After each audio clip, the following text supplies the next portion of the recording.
Hello and welcome to the Core Advantage podcast. My name's Durham McInnes. And I'm Jacob Tober.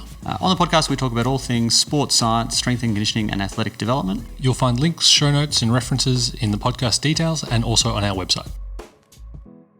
All right, welcome to episode 159 of the Core Advantage Random Thoughts Show. Bit of a new iteration for us of the show. We're going to be having much higher guest focus, and as our inaugural first guest for this sort of new launch of it, we've got Gavin, who's with us. Gavin Freeman's an amazing psychologist, business thinker, author. Also happens to be the parent of a couple of athletes that train with us at Core Advantage, so we've got to know him very well, and a really big support of Core Advantage. And we thought we'd have a chat about all things psychology, COVID, etc. Gav, welcome on board. Thanks for coming on. My pleasure, Durham, anytime. So, Gav, there's so much to talk about. It's been such an interesting period, and probably one of the, you're not going to get many periods where people are more interested in understanding the intricacies of psychology and all these elements. Let's talk about what's been happening and what you're seeing, and then kind of I'd like to move into the idea of where we're going future-wise. So we've seen a lot of people that kind of dislocated from their normal environments, but also they've adapted. What are you seeing at the moment in terms of the way people have settled into the new normal? Yeah, and it's interesting we're using this language now, this new normal, and we have various politicians referring to COVID normal moving forward. What's really, I guess the focus needs to come back and for us to understand how we're responding as individuals. And often as a psychologist, you get asked the question around what is normal. And generally our response to that is there is no real normal, because what's normal for you and what's normal for me can be quite different. And so often what we try to do is to validate the way an individual is responding to an event, to being normal to them at that point in time. And then even if things are not going particularly well, what we try to do is create a new norm for them. So while here we're talking about a community norm, what I think for some of your listeners to really think about is what's the new norm mean for them personally? So while we may not be able to go outside, for some people, they may be loving that and saying, well, I don't necessarily enjoy socializing all the time. So for me being, locked up, that's actually fantastic. And I can I've created a new way of operating and I'm loving it. For other people, they might be absolutely hating that. And so therefore their new normal is going to be quite different. And for them, the challenge is to say, how do they create something that their own brains can, and it's a big word, but their own brains can validate the environment to being okay. Their brains need to be able to say, I am okay with this, because if they don't, and if they try to fudge it, or they try to falsify it, or they try to pretend like everything's okay, the one thing we know about the psychology of our brains is our brains won't allow that to occur. So stress kicks in, stress levels go up, our body responds to those stress levels. And unlike pain, so unlike when they come to the gym and they might, do a hard workout and they feel sore, they know where their soreness is. If they get injured and they feel pain, they know where that pain is. When we become stressed, we don't have that same pain response. So the brain doesn't experience pain. What it does is it reacts to it. So it affects our sleep, it affects our diet, it affects our mood state, it affects a whole variety of other things. And so that's the challenge, is we've got to create this new norm, but we've got to create one that we can live with. And so, Gav, it sounds to me like a big part of that is acceptance of what's going on as well. Is that right? It's the stress is the dissonance of what's going on and sort of not accepting it and sort of telling yourself you're okay, but you're actually really not. There's a fair bit to it, isn't it, in terms of sort of the acceptance of the reality and then working out what you can do with it. Yeah. It was interesting. I was talking just the other day. I put out a little bit of a thought bubble around the construct of numbers, and I'll share the bubble with you, and it really aligns to your point there. And the question that I put out for consideration is around what's a greater number, 1 or 1,000? If I asked you that just literally, what would you say? What's the bigger number, 1 or 1,000? 1,000. Yeah. Yeah, of course. And that's what most people would answer. But when we start to think about when we're in crisis mode, the bigger number is one. And the reason why I say that is that the way the government operates, they operate on thousands. So they look for data points around the thousands of data points to make some decisions to affect us as a community. We don't do that. We look to what we call an n equals 1 data point. So we look to what is affecting me. And therefore, so now and how that relates to our current stories, and then back to your original question, is we see things in the newspaper where one person has been prevented from going to see a doctor moving from New South Wales to Queensland, as an example. Those ones have been getting a fair bit of press at the moment. So we see that one example, and that becomes the n equals 1 piece of data that I then respond to, whereas the government's going for thousands. So when you talk about acceptance, the problem we've got is what's acceptance to my n equals 1 will be different to your acceptance of n equals 1 and your colleagues and your friends, and even within family groups. Everyone's going to have a slightly different level of acceptance. So your point is actually very valid. We do need to accept. The issue is when the government's trying to get us to accept, they're trying to get us to accept across a community of acceptance. I think the focus needs to be around the acceptance of what I have got within my control, what I have got within my sphere of influence. So it's not just my control, but maybe there's a little bit of I can extend my control out to a little bit of an influence, and leave it at that, as opposed to what the government's trying to do, which is control of the masses. So I'm not saying don't listen to the government rhetoric. We need to understand it, but what we need to do is reflect back on ourselves and say, what does that mean for me, the world I'm operating in, what's in my control? And look, athletes are pretty used to hearing that language, control the controllables. But I think we can extend that out as well a little bit into not just control the controllables, but control my sphere of influence as well. So what is it around me? And that's my sphere of influence is people like yourself, right? So I can reach out to my gym instructor who can give me some additional, influencing. I can reach out to a dietitian. I can reach out to a psychologist. I can reach out to these other people. You can't control them, but you can use them as ways of influencing. Only thing we can control is ourselves. So I'd say to people, just expand outward a little bit. Look what's in that sphere of influence, and start to bring that closer into your inner circle to help you, to your point, create a level of acceptance around what's happening to me. I like it. And I think it's important to we harp on a fair bit, but to be comfortable just being vulnerable enough to reach out and go, hey, I need a bit of a hand with this. I'm struggling with that. What do you think? Because that contact, even if you don't get much more other than you just get to air your thoughts and unpack what's bothering you, I think that's huge. So I think there's two components to that. There's for those of us that are struggling, the ability to reach out and to say, I'm not doing particularly well. And if we put an athlete lens over this, that's not high on the agenda of many athletes to say, hey, I'm not coping. They very quickly will put their hand up to say, I need help with my jump shot or my free throw or my kick. They're happy to ask for that sort of assistance. They'd be happy to come to you as their instructor and say, I want to get faster, stronger, speedier, quicker off the mark. They're happy to ask for that sort of help. Athletes generally, on the whole, don't necessarily feel overly comfortable in asking for help because they're not coping, because that clearly can demonstrate a sign of mental weakness. And it's absolutely not. The ability to ask for help in all facets of you as an individual is important because they all play a role.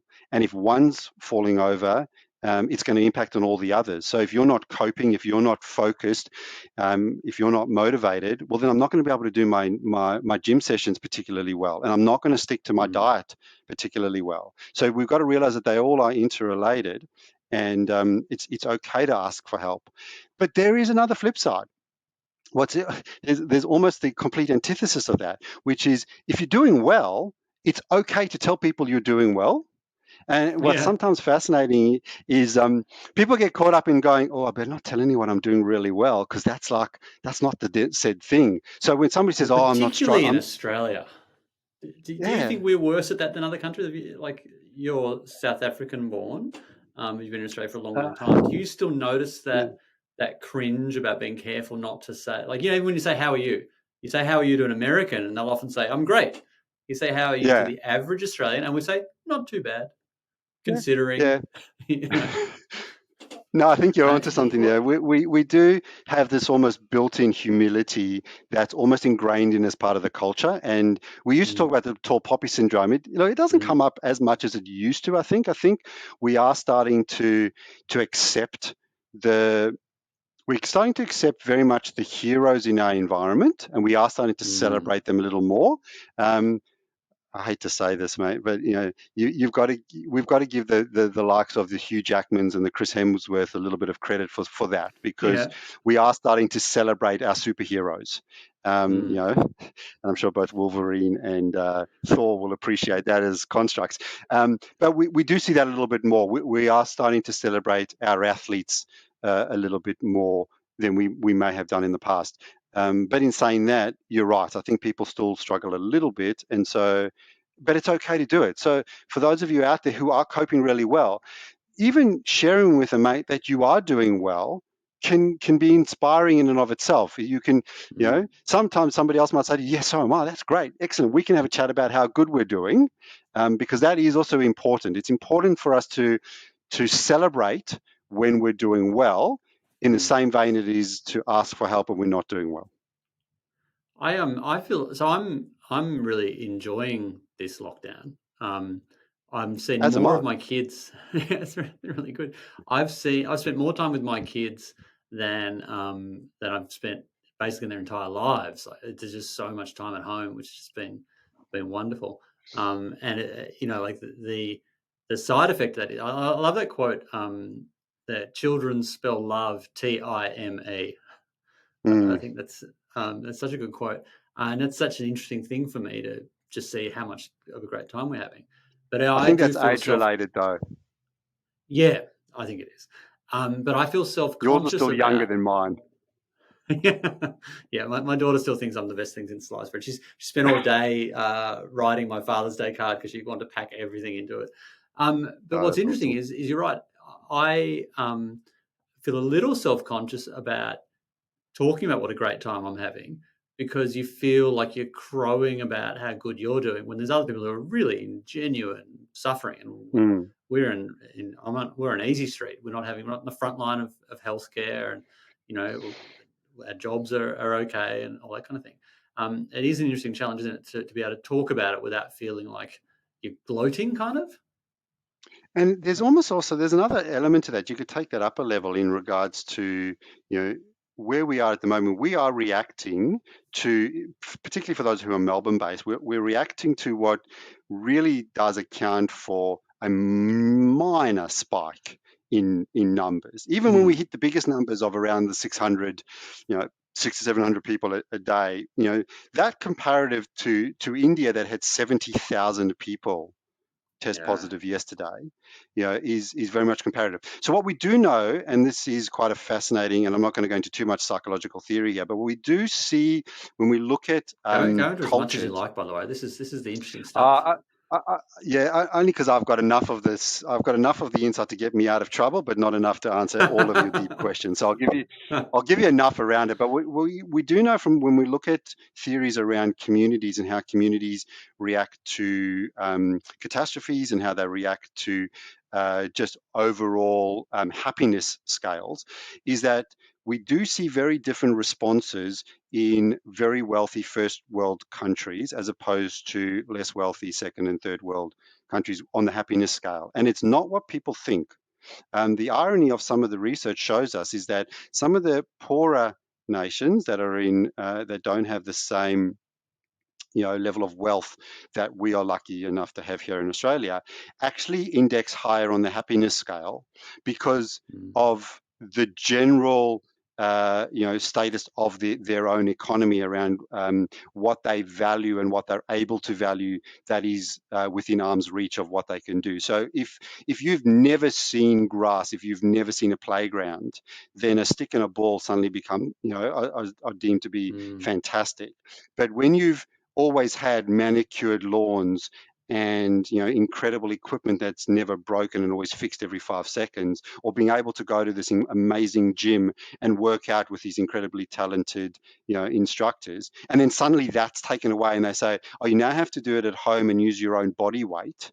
That difference can be quite significantly can be interpreted quite significantly different between different cultures. And so for us, being a wealthy first world country, we do index and tend to index lower on the depression scales and the happiness scales because generally life is pretty good. So when it looks just a little bit bad, we see that chasm as quite bigger than in some countries who don't have the same level of socioeconomic wealth than we do.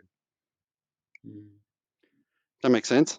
It makes a lot of sense. It's very interesting, isn't it? Yeah, and it's that thing where you just adjust to what like as soon as things get better, we just adjust. Like when something's it's an improvement for about a month, and then it's just expected from then on. It's very interesting. So, well, there's a great saying in business: when you get a bonus, it's only as good as until the money hits your pocket, and then once it's in your pocket, it loses its value. So, same principle. Yeah. So, in terms of people, if there's people who are listening who are getting a bit of lockdown fatigue, and we may only have, for some parts of the community, we might be not that far away from being less locked down. Time will tell, particularly on Sunday. Adapting to the situation and having a focus is obviously really important. But what are the top couple of things that you would do if you're sitting down with someone and they're saying, look, I've done pretty well, but I'm feeling myself fatigue. I'm a bit over this. Is it to start to focus on the way out? Is it to start to get a bit more of anticipation, or is it still about acceptance of where we're at? Where do you think so there's quite a nice little analogy. It's not 100% perfect, so I'm gonna tweak it a little bit to try and answer your question, but it's a nice one for people to sit back and have a think about. Some of the elements may not be as relevant, so except that the theory does come from a more neuroscience background. But it's called the SCARF model. So for those of you out listening, it's just the acronym SCARF, SCARF.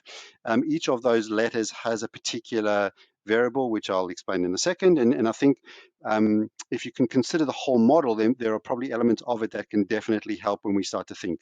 So where the SCARF model came from was a neuroscientist, an Australian guy actually by the name of, I think, David Rock. I could have got that wrong, but I'm pretty sure it's David Rock, Dr. David Rock. And what he determined is that the brain responds to these 5 variables when it's under a bit of pressure. And so therefore, if we understand that if the brain's responding to these variables, it means that we can address each variable and we may get some sense of relief if we address them. So that's the theory behind it. What do they stand for? S stands for status. And so for many of your athletes out there, they may have lost their status because they're no longer a footballer or a basketballer because we're not playing. They're no longer a rep player because they're not playing rep anymore. For those who are in the under 18s or under 21s, and this may have been their last season, then it becomes even more overt in that they've lost and losing their status. So within that status mindset, the question is, well, what do we do? How do I regain a little bit of my status? And I think this is where we can take some ownership and return the status internally. So for you, the way you were describing it before, spending more time with your kids, for you, the status there, the enhancement in status factor was not saying you're not a father all of the time, because you are, but it's the time that you're being a father and that time you're being present. So you've enhanced your status, if only in your kids' view, around being a father. So that's a status thing that you've been able to say, I can focus on that. I mean, you didn't do it overtly, but I'm just putting the model around what you've done. Well, so I think it's very, very apt. I often feel like I'm a failure as a dad because my work is so demanding. So it's really nice to feel like I'm winning in the area I care most about. So there you go. Yeah, so you've got a big thumbs up for the status one. So that's where people can start to say, right, how do I, what am I known as? So you can still be an athlete without being a basketballer or a footballer or a swimmer or a speed skater, right? So sometimes athletes will define themselves as a insert sport. Given that we may not be able to play those sports now, the way around it, not around it, but the alternative is now to ensure that you're still identifying yourself as an athlete, right? And being able to say, I'm an athlete. I may not be able to play my sport at the moment, but I'm still an athlete. And what does that mean to be an athlete? And how am I approaching being an athlete? So that's just one way of addressing that particular status. I've heard you talk. We've talked a lot about this sort of stuff before, and something I think you've incepted me, because I will often talk to athletes about not being a fair weather athlete. Like in a situation like this, it's like you want to be an all weather athlete. Like, yeah, it's difficult, but that doesn't change your grit. Isn't going to be reduced because the situation's more difficult. It's going to be I love talking about that idea of anti-fragility. So it's not just that you're robust. It's actually that the stress makes you even stronger. So it's exactly that stuff. So that's status. And so there's a few other things. The C then stands for certainty. And this is the one where we're struggling a little bit with. So certainty is around the brain absolutely demands and wants certainty, right? And that's why calendars work particularly well for most of us. That's why we know that I go to, I have my, as you're saying before, my kids come to the gym and they know that Tuesday's their night that they go. So there is certainty around that. We've ensured in our house anyway that they've maintained that certainty. So if they were coming to you on a Thursday at 5 o'clock, well, a Thursday at 5 o'clock at home, they're now doing their session. So we're trying to replicate a little bit of the certainty that they would have had from an external source, i.e. coming to the gym and working out within your environment. What we don't want to do is let people default to, oh yeah, I'll get it done at a point in time, because the brain doesn't like that. The brain likes certainty. It likes working towards that. So within certainty also comes the option for inserting some of your new goals. And this is where we can align goals and we can ensure that we've got a process in place to achieve our goals. Now, some people can do small little goals. And I want to just do, if you don't mind, a real quick plug for my kids who have just set themselves a massive goal. Oh, so, please talk about that. It's great. So as a great example, I'm so proud of them. My father-in-law had a stroke a couple of weeks ago and he's up in Canberra and he's doing well and he's recovering fantastically within a purpose-built facility. But we can't get up and see him. And so Geordie, my daughter, came up with this idea that she wants to virtually run to see her grandfather, her Poppy. And so they worked it out that it's 666 kilometers from our house to his rehab facility. They want to do it in 66 days. So that's 10 kilometers a day between the two of them, 5Ks each. And then they also want to raise $6,666 for Stroke Foundation and research. So they created this goal. They called the Stroke Foundation. And they set it up and they've got a donation page upline and they've sent it all out. They've set up a YouTube site. They're contacting the media and they're contacting people to try and get additional support. And they've already raised over $2,000 within the first 3 days. That's amazing. But that certainty of that goal is driving them to, and the great thing is they're doing something they love doing. So both of them do love running. They're not huge fans of riding, but they are enjoying it a little bit more. I did get a big heads up from my daughter just the other day saying she wants a new seat for her bike because the one she's got is uncomfortable. So she's got a riding seat, so now she wants a comfy seat. But anyway, not the point. So real certainty for them now. So I can guarantee you for the next 66 days, they will come out of this pretty fit. So that's where certainty comes into play. Put a goal. Just while we're on that, guys, what we will be doing is sharing a link to that in our show notes. So I'd strongly encourage you to get around the kids. So there's a link. There'll be a link there, and so you can support that because we've shared it on our Facebook and I've shared it on my Facebook, and I just think it's great. And I actually shared the full text of the email that Geordie wrote me because it was just so Geordie. It blows me away. It still blows me away that we get these young athletes who I look at, I'm like, you are more articulate and thoughtful than I was at like 30.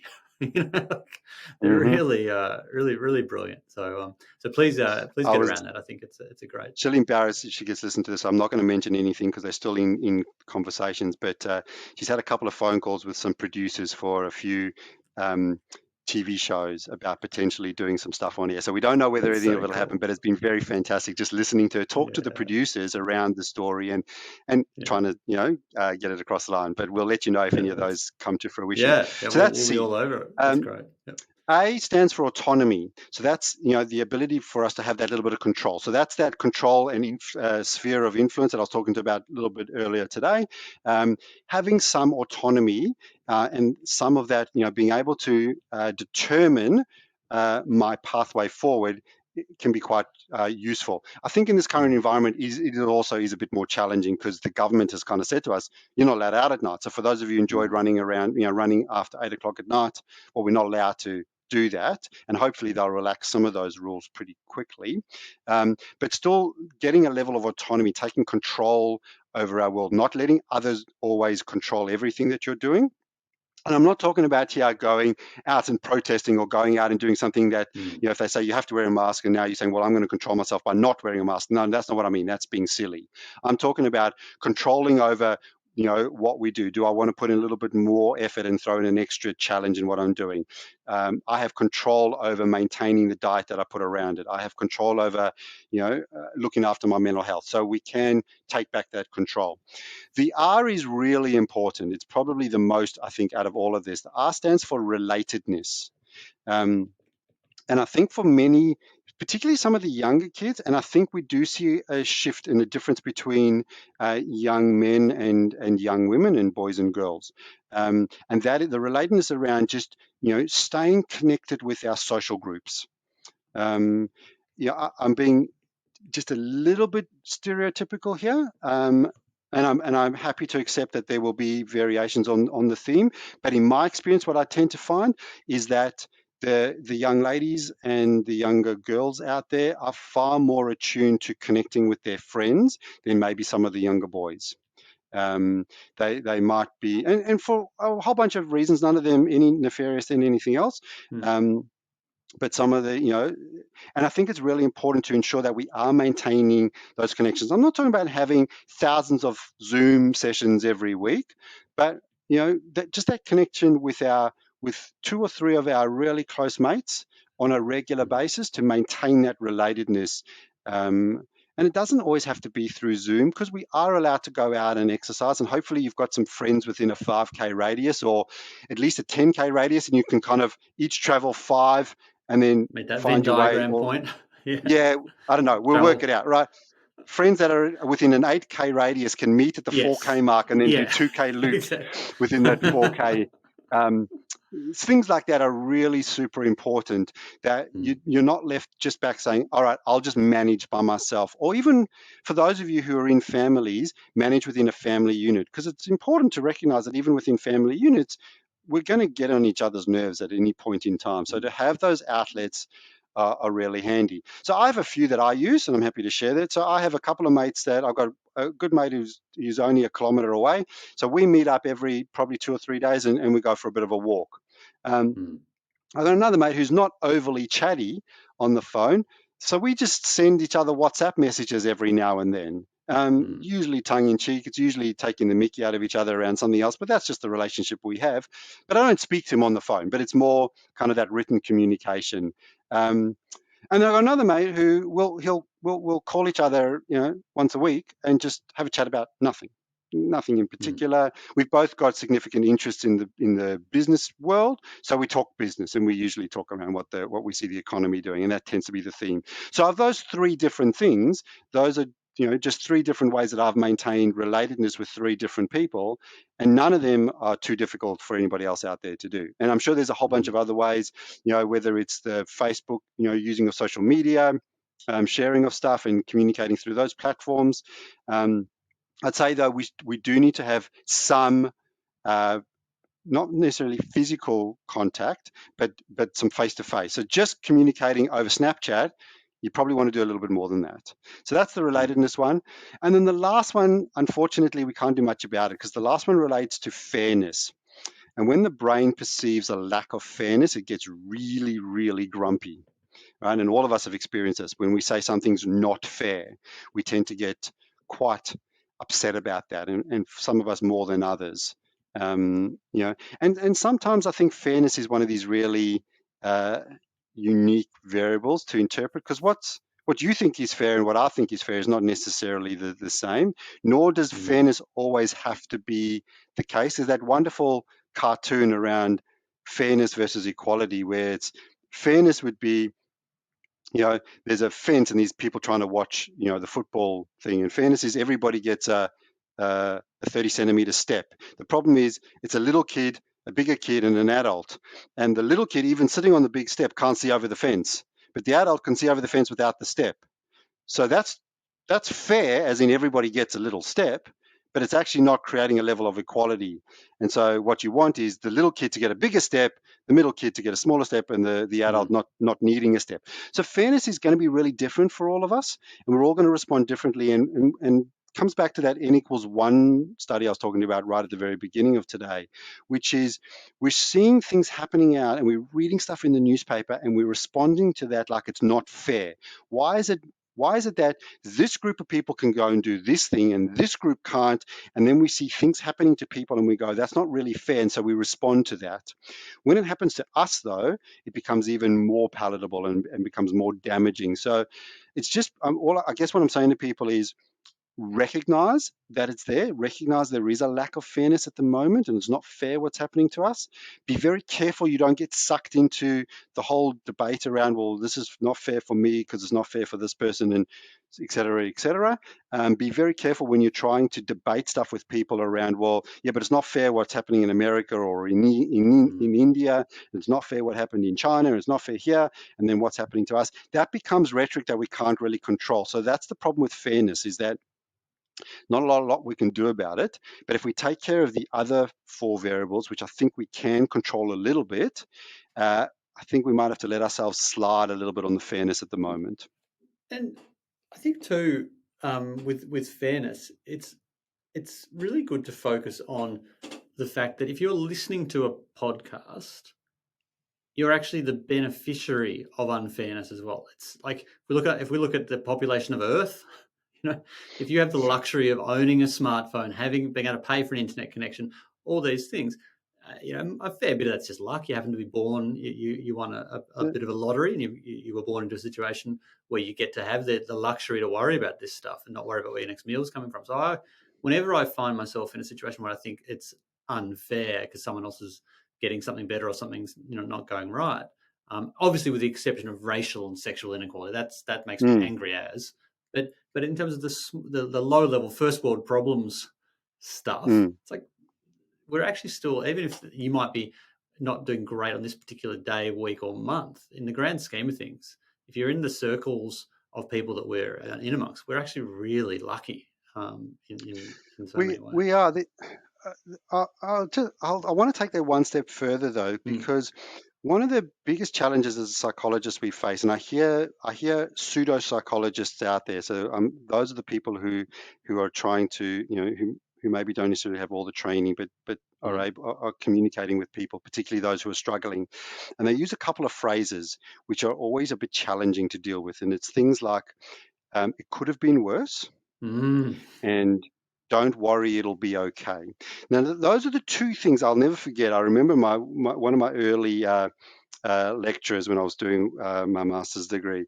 We had a whole session on the two sentences you will never say as a psychologist: "Could have been worse," and "Don't worry, things will be okay." Now, the problem is out there, people listening, I guarantee you, everybody said that at a point in time. If not said it to somebody else, they may have said it to themselves. But the unfortunate downside to those two statements are, think about when we say them. So "it could have been worse" is something we say to somebody who's broken their leg, and we say to them, "It could have been worse, you could have lost your leg." But you're telling a person with a broken leg that, to think about a worst case scenario when at that point in time, the broken leg is their worst case scenario, right? So trying to make a worst case, whatever, you get my language, a worst case scenario to make them feel better actually doesn't work, because they're experiencing the acuteness of the incident in real time. As is the other statement, is as in "Don't worry, it'll be okay." Because for many people, when they get told to not worry, well, that's exactly what they do. Because if you unpack that and you shrink it a little bit, which is why psychologists or psychiatrists get called shrinks because they try to shrink Right. information down. There's a whole big story behind I why didn't know psychiatrists that. are There called you go. shrinks. I never even thought about Yeah, that. it's Yeah. so they shrink your brain down to be able to understand the point rather than being caught up with the cognitive dissonance or the Yeah. distraction or Right. everything else that you're doing. Anyway, we go down another pathway. Mm. But telling you to not worry about it, it has two downsides. One is I'm seeing you're worried, and that in and of itself can become quite challenging. So, as a Mm. person of power, if I, as a psychologist, say to you, Durham, don't worry, your brain could interpret that as, oh, this person who's educated, has got all these degrees, has the certificate, clearly is a subject matter expert, thinks I'm worried. That's bad because now he's diagnosed me Mm. with being worried. So for me, that's even more, it's something I would never say. But Mm. it works anytime there's a power indifference and the person says, don't worry, even if it's a friend saying to somebody, hey, don't worry about it, it'll be okay. So those two sentences can become quite challenging for us. So while I still agree with your sentiment around we do need to have a little bit of a reality check when we are Mm. concerned about fairness, we need to do that ourselves. So I think It's when got to come from others try to inside, give hasn't us it? a You can't. reality Oh, check, it's the yeah, worst. Yeah, because they're diminishing your nothing pain. worse than somebody else trying to give you a reality check. Yeah, yeah. In terms of, so those are really, you want to, when someone else is in pain or struggling, it's natural that you want to help. It's a really deep urge that Mm, you want to help. And so it's a very obvious thing to reach for of, like if someone's passed away, everything happens for a yeah, reason. Actually, no, it yeah, doesn't. Sometimes like a kid gets cancer and dies. There's no grand plan. That was just a really shitty thing that happened. yeah. How do So, ha- you yeah, how do that's you a good fight question. that instinct to tell people So everything will be fine? there's a few How do you things. There's provide comfort without irritating them? there's a few things you can really focus on in those environments. Um, the urge to try to comfort somebody and to solve their problem for them. I understand that urge, and we're all going to be guilty of it at a point in time, and we'll all do it. Not guilty is not the right word, but we'll all do that at a point in time. Before you go down that pathway, what I would encourage you to do is take a step back and to do one very specific thing, and that is to validate the experience of the individual Mm, experiencing whatever it is that they're experiencing. You don't have to agree with them, but you can validate it for them. So obviously, your example of a family who's lost a child to cancer, that's clearly one we don't necessarily need to validate and not agree with because we can all agree with that. But for other environments, we might find people who are suffering in a capacity that we don't necessarily feel the same connection to their suffering. That doesn't mean we can't validate that they are suffering. So that's that important mm, first step, is to validate that the experience that the person is feeling is very real to them. What that mm, allows you to do is it allows you to engage with them at a level where you can act as a helper, not as a potential persecutor or as another victim. So what I mean by that is being a helper means we need to be able to understand the individual. We need to have empathy, not sympathy. So empathy is the mindset of being able to understand how the person is feeling, as opposed to sympathy, which is the experience of feeling it with them. We don't want to do that. That's the last thing we want to be doing. If we're the helper, we can't demonstrate sympathy because then we become like the victim. So we want to make mm, sure we demonstrate empathy, which is that understanding of how that person is feeling. And we want to be able to validate where they are, even if we don't agree. If we do, that's even better. But if we don't agree, we can still validate where they are. And what that does is it allows that individual to create a comfortable space where they can start to some degree, dictate to you how best you can support them. Now, I know there's a lot in all of that. But if you just break it down into a few couple of things, is one is it's not about feeling sorry for somebody. It's about recognizing where they are, validating for them that you can understand that that's where they are. Allow yourself to empathize and to recognize what they're feeling. But don't sympathize with them. And I know that sounds almost counterintuitive to many people out there, but the worst thing you can actually do is to mm. have sympathy for somebody when you're trying to help them. So that's the important caveat there. When you're trying to help, don't have sympathy, have empathy. Um, It 'Cause allows you we to all, engage far better. and we all just deeply, we just want to be seen, don't we? We want to be seen and understood, and that empathy piece is about that. Mm. It's Yeah. not about pandering to and I'm so sorry, this is terrible. It's just like, oh, I really can, I see you, I get what's going on. Yeah, I love it. But put it another way, when an athlete comes to you and they say to you, I've been injured and I can't play for the rest of the season, right? Do you want to wallow in their misery with them, or do you want to be the beacon of, right, okay, I've got a plan, I can help you, I can understand how that's impacted your life, and here's how we're going to support that, your recovery for the next 6-12 months. That's literally my playbook. Like someone comes in with a horrible injury, and the first thing is, oh, that sucks. Right. Yep. Where are we at? What's our assets? What's our timeline? What can we do? And we just work out a plan. And so they have that certainty because they know that we're going to go somewhere. Yeah, that's Exactly. how you do it. You don't sit there and wallow in their misery with them, do you? No, that's No. not my In fact, job. no, it's the worst It's not thing you could helpful. ever, it's absolutely the worst thing you could ever do. Yeah. Gav, that's you've prompted me another couple of questions.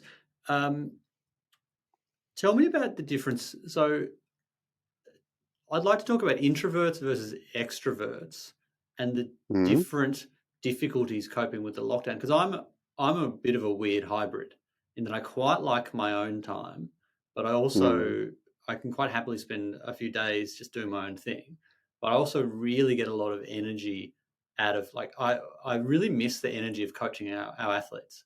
Like that isn't a very Yeah. being around people is a really energizing experience. But there are other people who are further down one end, and for them they'll be quite happily spending a lot of time by themselves. But what I'm curious about is we were discussing an article that was in, I think it was the New York Times, we'll put a link in the show notes, about how lockdown is actually causing an atrophy of social skills.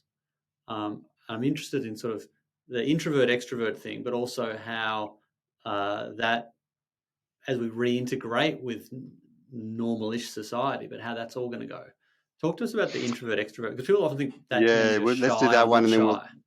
Yeah. we'll deal with the isolation and almost how we need to take baby steps in getting back to being a community, which is a whole separate The social issue. reload.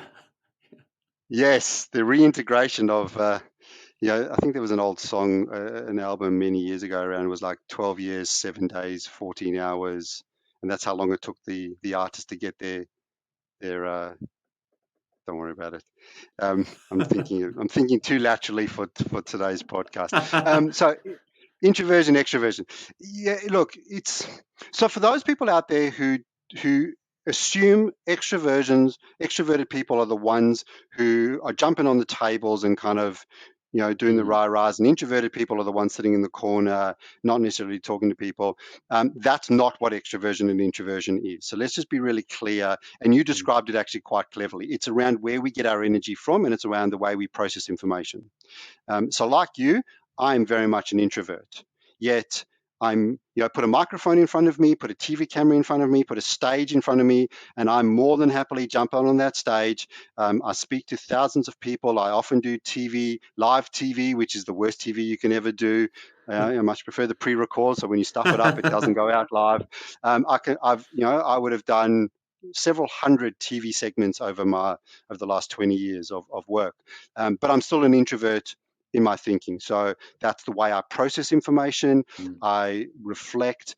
But like you, I'm also a little bit of a hybrid in that I can do a live TV show where somebody will ask me a question without notice, and that ability to respond and to generate, a process of thinking in real time is often a characteristic of extroverts. So we do find that extroverted people tend to and are able to they generate their energy from groups, they generate their energy from noise and from sharing ideas. So they'll process information by usually throwing out ideas, getting stuff on whiteboards and challenging each other around stuff, whereas introverts tend to take that information, to sit with it. They will look for forms of energy to come from inspiration. So they might read a book or an article or a TED talk and kind of go, wow, that was fascinating. How can I apply that to this? Now, I'm not saying both groups don't use the other strategies. It's just their preferred strategy. So, but there are many people that are those hybrids. You will find, though, that even the hybrids have a preferential style. So not sure about yours, but mine's definitely introversion. So however, I can very quickly slip into the other one when I do need to. So for those individuals out there, it's important to understand where they get their energy from. And the introverts are probably going to cope a little bit better in this environment because they are more attuned to seeking energy from different sources.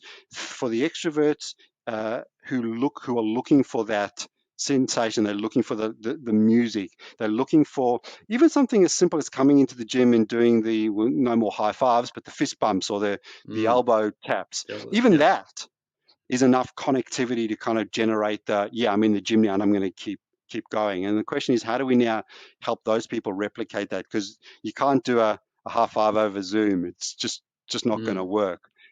So for the extroverts out there, there's no absolute answer. It's more about recognizing, okay, I do get my energy from these different sources. And I'm going to have to try and be a little creative in how I go about doing that. So connecting with people, doing a Zoom workout with a mate, stick them up on put your camera on, let them see you, you can see them, even use your mobile phone where it's small enough that you're not necessarily going to be seeing each other a whole lot, but you just know you're there. So you're sharing it there. I've just done X amount of push-ups, sit-ups, whatever it might be.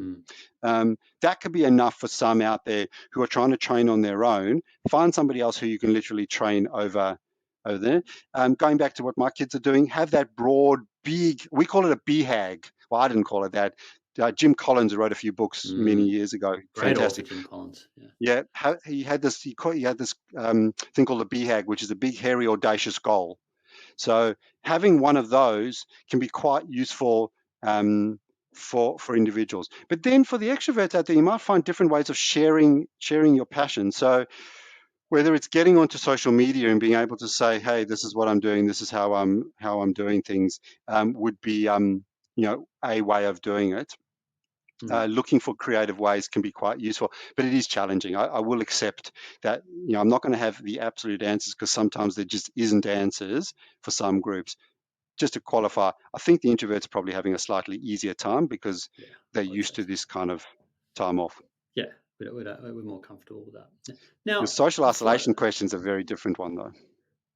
Yeah. So we've talked a lot at Core Advantage about the art of the reload, the physical reload. So there's this deloading from sport and the reloading, and we know that if we don't do a really good job of maintaining as much load as we can during lockdown and then ramping it smoothly up post-lockdown, we're going to have an epidemic of injuries. And reading this article that we'll put in the show notes was a bit of a light bulb moment for me because I was also, wow, all right, there's psychological elements to the reload as well. It hadn't occurred to me around feeling anxious. And I had an interview with someone who'd spent a year in Antarctica for space travel research. And I thought it was really interesting, the idea that there's also a social reload. And I think it's a great thing to talk about, the fact that it's actually, you're not, if as we start to reload, you start to feel anxious and struggle in certain situations, that's not because you're broken or weird. That's because this situation is so anomalous. I'd love to chat about that. There are people in the US.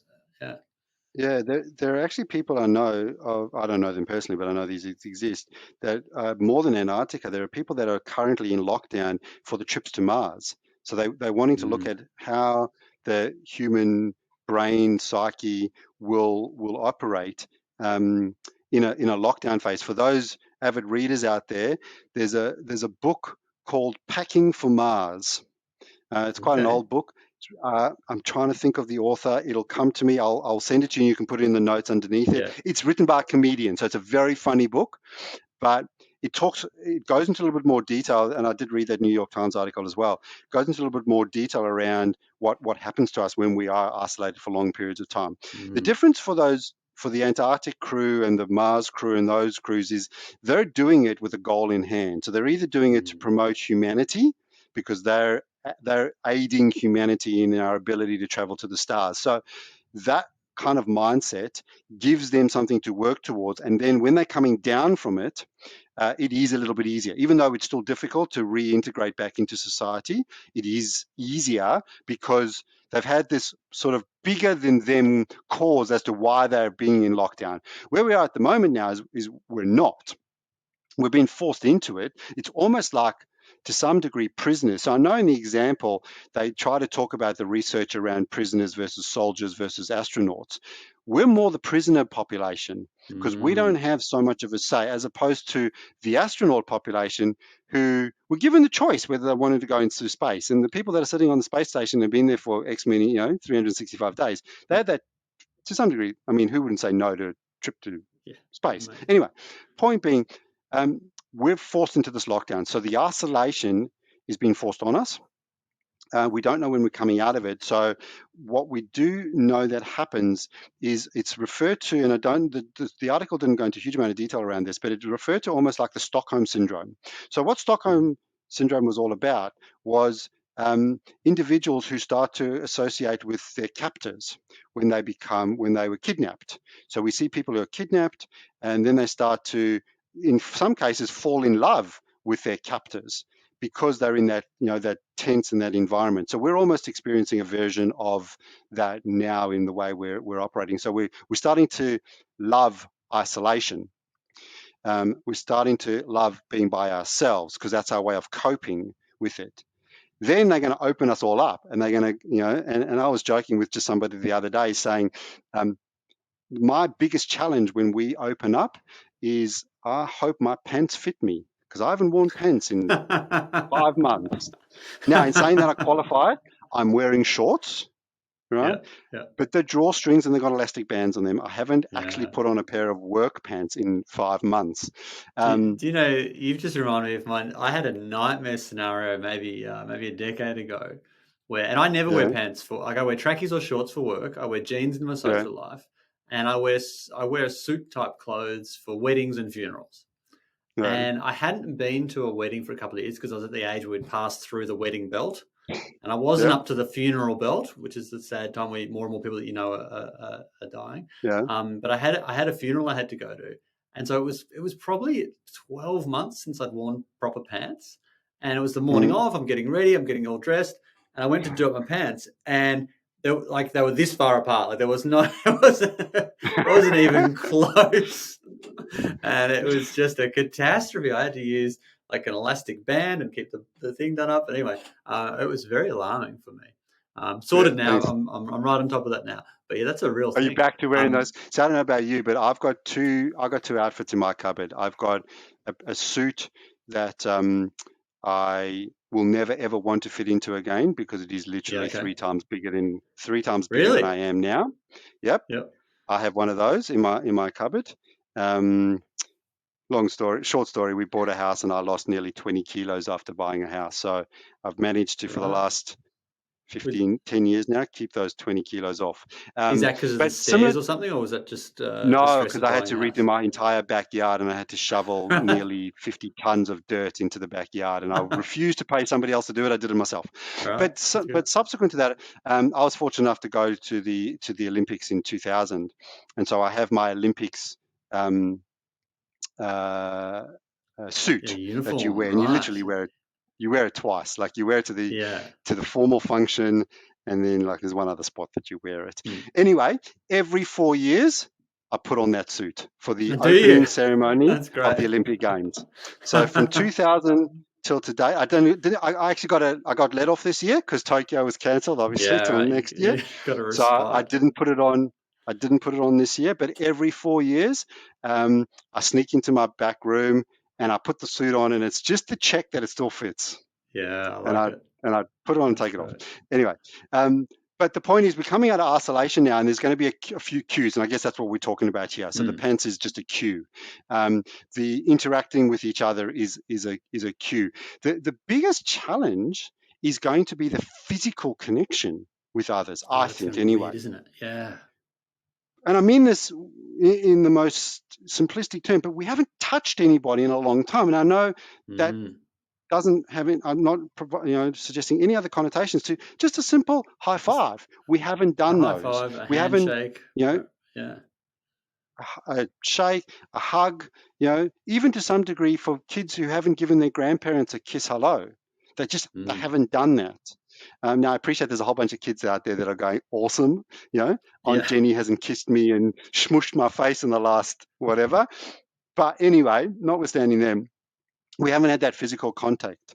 And so I Mm. think, that process is going to take a little bit longer than some of us have probably imagined. We've, in some level, probably forgotten how to communicate with people, Yeah. not without through this mode that you and I are using now, the online mode. See, we've got a few things that are in our benefit in the online mode. We've got that camera button, we can switch on and off. We've got Mm. the microphone button, we can switch mute when we want to, or I can physically just shut down and just not engage if I don't need Mm. to. But when we're back in with our mates, back at dinner parties, we don't have that luxury anymore. So we're having to almost relearn some of those social skills, I think. For teams out there, and so for the coaches that are listening to this, the amount of work that I think the first level of work I think every coach is going to have to do when they restart their teams has got nothing to do with skill development or learning the plays.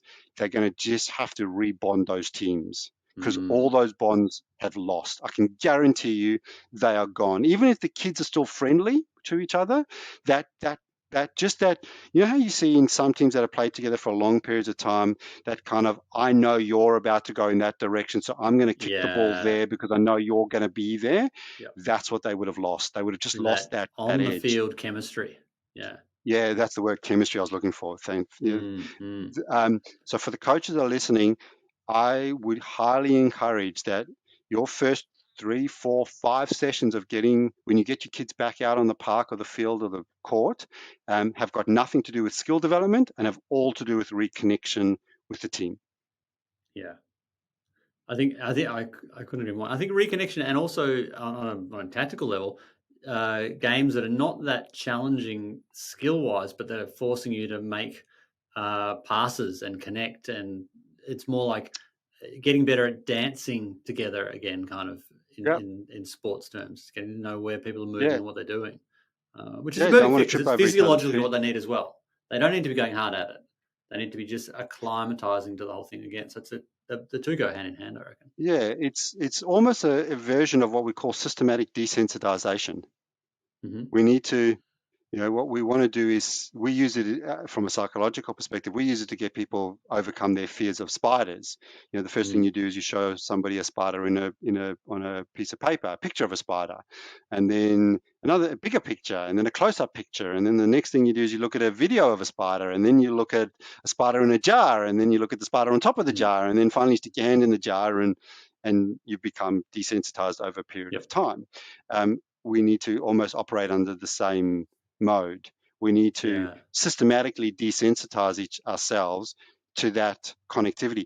But then we also need to put some things in place. So one other thing I'd say for anybody out there who is working with teams, the very first time you get your team together, just ask yourself this question: how are you going to respond when one of your team or one of your athletes or your colleague sneezes or coughs? Mm. Now, a year ago, that was nothing. A year ago, Well, you wiped your nose on your arm half the time or on a towel, you know, and off you went. You sneezed, and I've seen footballers do it on the side of the football field, the one Bushman's finger up hanky. to their, yep, one of them. It was like that's just what we did. We're not gonna operate under those same set of social norms when we go Mm. back. So Very interesting. think about how you want your team to react when you see somebody cough or sneeze, and that'll determine the type of culture that your team is going to start to develop. Because I think it's going to be a little challenging for some groups, just that fundamental thing of, is this person Very interesting okay because challenge. they've just done that? Yeah. So I think that's going to be the biggest challenge for teams going forward. Okay. Gavin, this has been amazing. Hey, can I ask you one before we wrap up? We've been very generous with your time. Really appreciate it. Can I ask you one more question? Hopefully, this is an easier one. This is a little bit of Sure. a selfish question. Um, What are good strategies for stopping eating something every time you go past the pantry? I have, I'm lockdown has been a time where You, I'm training really hard, so I'm not getting fat as we're talking about. But my relationship with food, I mm, reckon, is quite different to how it used to be. I feel like it's mm, it's carrying the entire load of my comfort and fun. It's all being wrapped up in yep. food in a lot of ways. How do you think about those things? Do you know, Durham, it's so funny you actually asked that question because I'm experiencing the exact same phenomenon. Really? Um, without a doubt. And like you, I'm because of my kids doing all this extra training, I'm doing a fair bit more myself. So I'm actually fitter than I've ever been. But Mm, I think I've at times used that as an excuse to have the extra cookie yeah, and or I yeah, don't like cake, but I'm a bit partial to these rusks that my wife buys, these buttermilk yeah. rusks. They're terrible. But anyway, no, so I think it's a very valid point, and I think most of us are experiencing some variation on that. One of the mistakes we'll make is to make it a game. So I've actually got a young athlete that I'm talking to at the moment who posed a very similar question. His bugbear, not bugbear, but his poison chalice was chocolate, and he would Mm, say to me, "There's times where he literally goes hunting around the house for chocolate." So his yep. initial strategy was to tell his mum to hide the chocolate away, but all that did was make it more of a game to go find the chocolate. So he would go on missions, and he said it was like he could hear the Mission Impossible music going in the back of his head. And when that craving for chocolate kicked in, he was like, I am fine. He goes, I know it's in the house, so I'm going looking for it come hell or high water. Mm, It's mm, less around just the walking past it. So the strategy he's working with now is twofold. And it's ones that I'd share with you as well. It's around understanding the patterns. So when we understand a pattern, we can put in place a strategy to break the pattern, right? So what I've done, and this is just a very simple example for me, is I had a tendency to after dinner do the thing you've referred to is yep. walk around the house for about 20 minutes and then accidentally walk past the pantry and then find something that's in there. Fortunately, and I do thank my mum for this one, fortunately, one of the strategies my mum taught me as a very young kid is I don't eat after I've brushed my teeth. So I've Yes. just changed a small Master habit. habit. I have Yeah. dinner and then I go Yep. upstairs and brush my teeth. Yep. Um, And now, so it's actually physically stopped me. So it's broken a pattern. So that's the one Yep. strategy is understand what your pattern is and then go ahead and find a way to break the pattern. So for me, it's a simple thing like I brushed my teeth earlier. It's broken a pattern. So it's just, I just don't do it. I just don't do it anymore. So that's one form of strategy. The other strategy is to some degree, the acceptance strategy, but it's the take somebody on the journey with you. So for this young kid around his chocolate, rather than his mum hiding his chocolate, what he's going to do now is he's going to give his mum his chocolate and say, these are the criteria under which you can give me the chocolate. Mm, These are the goals that I'm trying to achieve. So it becomes a bit of a reward type mechanism for him. And he's developing a slightly different relationship with his chocolate. He is associating it to goals, but he's also saying to his mum, okay, I do want you to limit it. So rather than his mum hiding the chocolate, he now knows exactly where it is. She just is controlling that intake. So two different strategies. One is around one person there to support you in breaking the pattern. The other one is around you implementing a strategy to break your pattern. Now, I mm. would encourage everybody out there when it comes to this sort of stuff is to try to be creative. Um, I used to say to my wife, hide the snakes around the house. Right? Yep. And she does that now. My kids still use the go searching for it strategy because they know mum's hidden the snake somewhere in the house. The problem is often my wife forgets where she hides the snake. So when we agree we are going to have, she can't remember where they are anymore. Yep. So I much prefer the strategy of a bit of a reward around some of our other foods. But for the other time, it's about breaking the pattern. So when it's around using food as a comfort type thing, we then want to break our own pattern. And then I think we just need to be creative. So look for what you do, put something in to break it. I love it. Very good. Gav, thank you so much for taking the time and sharing your wisdom. For all you guys listening, we're going to have everything in the show notes. We'll also have a link to Gavin's website. He's written some fabulous books. Particularly, I love Stop Motivating Me. What's the precise title of that, Gav? Just Stop Motivating Me. Just Stop Motivating. Yeah, that's the premise, and the content's really good. We'll have a link to all of Gav's stuff. Really worth a look at. And we will see you guys all. Those of you that are seeing us in the real world, we'll see you at some point in the coming months. But we're going to be up doing this podcast every week, so we'll be getting plenty more guests in. So stay tuned, and please do have a good look at Geordie and Cody's charity thing for their pop-up. I think that's an awesome initiative, and we'd love to see as many people as possible supporting that. We certainly are at Core Advantage, and it'd be great to see plenty of other people getting around it. Yeah, thanks for that, and thanks to the team who's also been helping them out with refining their workload so that they don't end up injured, because it's pretty big what they're taking on. So huge call out and thanks to Pat, who's been helping them over the last couple of weeks in preparing for this little BHAG that they've set themselves. And before you go, hear from some of our alumni about our career transforming course, the online mentorship. Learn more about how you can join at our website. I learnt the theory stuff at uni, but I didn't know how to apply it, and coming to Core Advantage was how I bridged that gap. So I knew the stuff, but I didn't know how to do the stuff. It was something that I needed to do personally for my own development, and it's allowed me to work in elite sport for now 5 years, so it was a massive help.